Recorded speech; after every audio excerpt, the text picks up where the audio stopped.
వాస్తవంగా అయితే మనం రాష్ట్రం ఐక్యంగా ఉన్నప్పుడు తెలంగాణ ఆంధ్రప్రదేశ్ రెండు ప్రాంతాలు కలిసి ఉన్నప్పుడు రాష్ట్రం సంక్షోభంలో లేకుండా మంచిగా రామరాజ్యంగా ఉండేది. ఎప్పుడైతే బైఫర్కేషన్ జరిగిందో రాష్ట్రం విడిపోయిన తర్వాత మన ఆంధ్ర రాష్ట్రానికి ఏముంది, ఏ వనరులు ఉన్నాయి, ఏ రకమైన ఆదాయాలు ఉన్నాయి, ఆంధ్రప్రదేశ్ ప్రభుత్వాన్ని మనం ఏ విధంగా పాలన చేసుకోవాలా, వనరులు ఉంటే పరిపాలన సజావుగా సాగుతుంది, వనరులు లేనప్పుడు పరిపాలన చేయడం చాలా కష్టం. అటువంటి కనీసం ఒక కుటుంబంలో ఉన్నటువంటి కొడుకు ఏర్పాటు పోయినప్పుడు కట్టుబట్లతో పోయినప్పుడు వాని పరిస్థితి ఏ విధంగా ఉంటుందో, ఉండడానికి గూడు లేకుండా, కట్టుకోవడానికి బట్ట లేకుండా, తినడానికి తిండి గింజలు లేని పరిస్థితుల్లో బైఫర్కేషన్ జరిగినప్పుడు ఆంధ్రప్రదేశ్ పరిస్థితి ఆ విధంగా ఉండింది. అప్పుడు కోస్తా వాళ్ళు కానీ రాయలసీమ అంటే తక్కువ శాతం మెజారిటీ ఇచ్చింది. కోస్తా ప్రాంతంలో ప్రజలు తెలివి వాళ్ళు కాబట్టి తెలివితో సమర్థుడైన అనుభవం కలిగిన నాయకుడైనటువంటి చంద్రబాబు నాయుడు ముఖ్యమంత్రిగా చేశారు.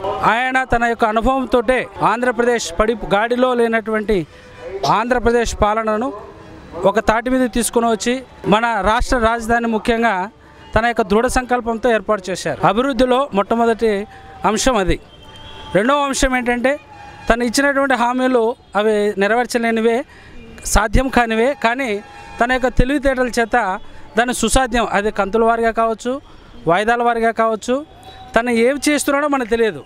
సడన్గా ఇవ్వలేకపోయినా తను అనుకున్నటువంటి గోల్ని రీచ్ కావడానికి తన ప్రయత్నాన్ని తను చేస్తూ ఉన్నాడు. ఇప్పుడు మనది పూర్తిగా లోటు బడ్జెట్ మేడం. మన దగ్గర జోబులో డబ్బు ఉంటే కాశీ వరకు కానీ పోయి రావచ్చు. మన దగ్గర చిల్లి కావాలేదు, అనుకోవడానికి సిగ్గుచేటు.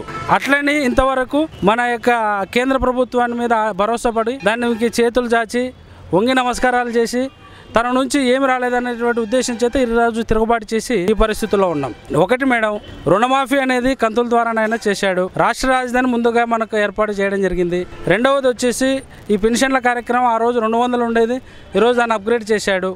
తర్వాత చివరి క్షణంలోనైనా దాన్ని ఇదైతే ఎన్నికల ట్విస్ట్గానే భావిస్తాం. అది మనకి ఏ రాజకీయ పార్టీ మనకైతే కొమ్ము కాయట్లేదు. ఇదైతే ఈ చివరి అంశంలో చివరి సమయంలో మనకు ఈ యొక్క పెన్షన్స్ని ఇంక్రీజ్ చేయడం అనేది ఇది ఎన్నికల స్టంట్గానే మాట్లాడుకుందాం. జనరల్గా అయితే 200 రూపాయలు ఉన్న పెన్షన్ 1000 రూపాయలు చేసిన ఘనత చంద్రబాబు నాయుడుదే.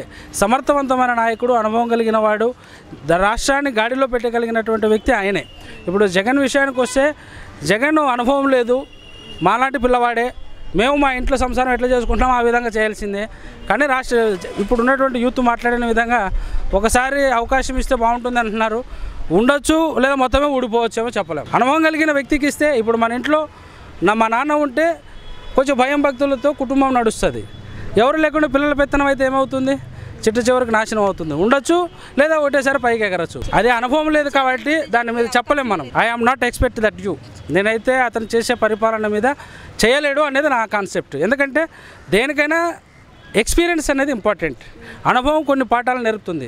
రాజశేఖర రెడ్డి గారు ముఖ్యమంత్రి అయినాడు అంటే తన 35 ఏళ్ల రాజకీయ జీవితంలో ఎన్నో ఒడిదుడుకులను ఎన్నుకొని తన పాదయాత్ర చేసి చిట్ట చివరికి ఈయనే కాంగ్రెస్కు సమర్థవంతమైన నాయకుడని ఆనాటి సోనియా గాంధీ ఏర్పాటు చేసి అతనికి పీసీసీ ఇచ్చి నెక్స్ట్ వెంటనే సీఎంను ప్రకటించింది. కష్టపడింది, ఫలితం దక్కదు అంతే. ఇంకా రాష్ట్రాన్ని గాడిలో పెట్టాలంటే నేను చెప్పిన మాటలను బట్టి ఎవరు సమర్థులో, ఎవరు దీనికి అవసరమో ఏం కథనో మీరే దాన్ని నిర్ణయించండి.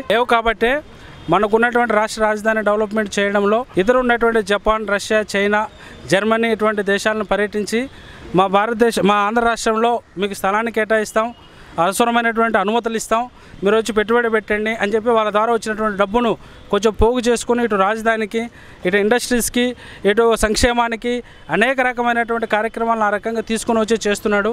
ఈరోజు కేంద్ర ప్రభుత్వం ఇంత బడ్జెట్ కేటాయిస్తుంది అని చెప్తున్నా కూడా దాన్ని సక్రమైన రీతిలో దాన్ని విడుదల చేసిన పరిస్థితులు ఎక్కడా కూడా ఏ పత్రికలో కానీ ఏ వార్తల్లో కానీ మేమైతే చూడట్లేదు. అందులో ఎప్పుడైతే చంద్రబాబు నాయుడు మోడీ గారితో విభేదించినాడో ఆ రోజే తన యొక్క చేతిని చేయి ముడుచుకున్నట్టుగా తెలుస్తూ ఉంది. కాబట్టి ఇదంతా కక్ష సాధింపు చర్యగా మన యొక్క ఆంధ్రప్రదేశ్ ఇతను సమర్థవంతంగా డెవలప్ చేస్తాడనేటువంటి ఉద్దేశంతో కేంద్ర ప్రభుత్వం ఉండి చేసింది. దానికి బెనకకుండా, బెదరకుండా, అదరకుండా చంద్రబాబు నాయుడు తన యొక్క దృఢ సంకల్పంతో అభివృద్ధి కార్యక్రమాలను, సంక్షేమ పథకాలను తీసుకొని వచ్చి ప్రజల ముందు ఉంచుతున్నాడు. ఇప్పుడు కొంతమందికి వస్తుంది, కొంతమందికి అందట్లేదు అంటే అది లోకల్గా ఉన్నటువంటి కొన్ని లోటుపాట్లు కూడా ఉంటాయి. వాటిని మనం బేరీజ్ చేయలేం. మంచి ప్రశ్న అడిగారు. ఇప్పుడు తను ప్రజలను చూపించడానికే ప్రత్యేకంగా తీసుకొని వెళ్ళాడని మీరు అంటున్నారు. ప్రజలను ఎందుకు తీసుకొని వెళ్ళవలసి వచ్చిందంటే గడిచిన 4.5 సంవత్సరాలలో రాష్ట్ర ప్రభుత్వం చేసినటువంటి అభివృద్ధి కార్యక్రమాలని ఒక ఎల్లో మీడియా అంటే ఈటీవీ, ఈనాడు, ఈటీవీ ప్రదేశ్ ఇవి మాత్రమే ఎక్స్పోజ్ చేస్తున్నాయి, మిగతా ఛానల్స్ ఎక్స్పోజ్ చేయట్లేదు అనేటువంటి ఒక దుష్ప్రచారం ఉంది. కాబట్టి దాన్ని రూపుమాపుకోవడానికే ప్రజల్ని స్వచ్ఛందంగా తీసుకొని వెళ్తే తను ఎంత మాత్రం కష్టపడుతున్నాడు, ఎంత నిధులు కేటాయించినాడు, ఎంత శాతం వర్క్ నడుస్తూ ఉంది, కేంద్రం నుంచి నిధులు ఎన్ని వచ్చాయి, ఎంత ఖర్చు పెట్టాను, ఎంత మిగులు పట్టుంది, ఇంకా ఎంత రావాల్సి ఉంది అనేటువంటిది సుస్పష్టంగా తెలపడానికే ఈ రకమైనటువంటి కార్యక్రమాన్ని చేపట్టాడనేది నా ఉద్దేశం. ఈ వీడియో గనుక మీకు నచ్చినట్లయితే లైక్ చేయండి, షేర్ చేయండి. మరిన్ని వీడియోస్ కోసం మా ఛానల్ను సబ్స్క్రైబ్ చేయండి.